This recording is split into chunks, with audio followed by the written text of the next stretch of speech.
Somebody's gonna get angry at the sound of volume. Hey! So, the other day, AT&T announced formally and officially that they will be allowing tethering from the iPhone to your computer.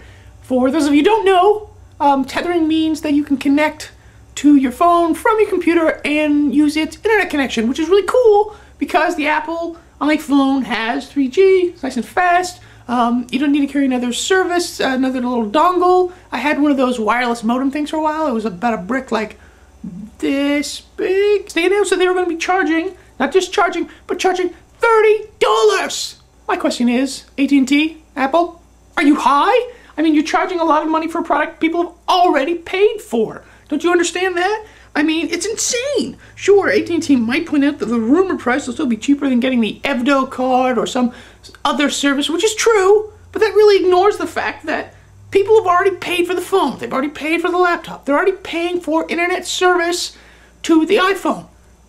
Why can't they use it? There's no infrastructure cost. I mean, maybe it's a bit of a load, but because I guess they're saying that people will use more internet access, or more bandwidth overall on their laptop than on their phone, because you can't really do as much on the phone as you can on a laptop, although you can do a lot because it's an iPhone.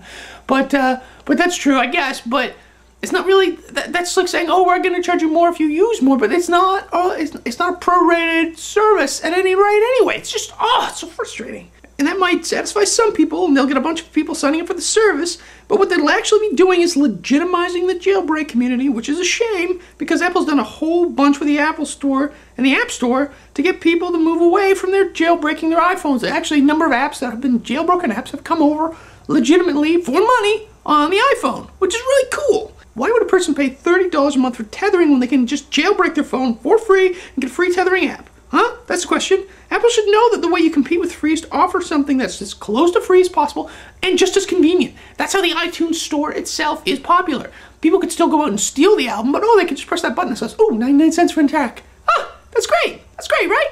Steve, Mr. Jobs, Steve, why are you forgetting the lessons that you yourself taught the music industry? I don't understand. I mean, sure, you can point out that most iPhone users don't jailbreak and that most probably don't even know what it is. But consider that when news outlets talk about the people who balk at having to pay the extra money, they'll add in the very next sentence, because they could just simply jailbreak the phones or get tethering for free. Tonight at 11.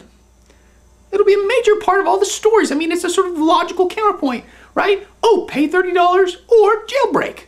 Everyone at home going, oh, did you know about that jailbreaking? I like my phone, but I can get it for free to tether? Huh. Oh, incidentally, I don't think Southern people are dumb. That's my go-to accent for silliness. I'll guarantee.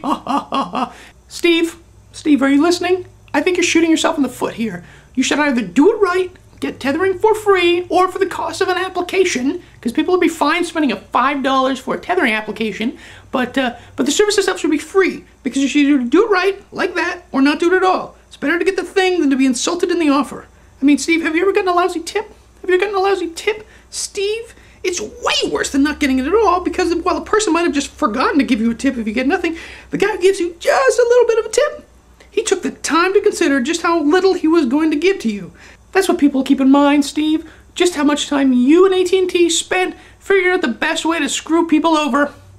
Which is a shame, because I love my iPhone. I love it. I want to use it all the time. I would marry it. Somebody's gonna get angry at the sound of volumes with all the clicks and claps. Well, that's all you'd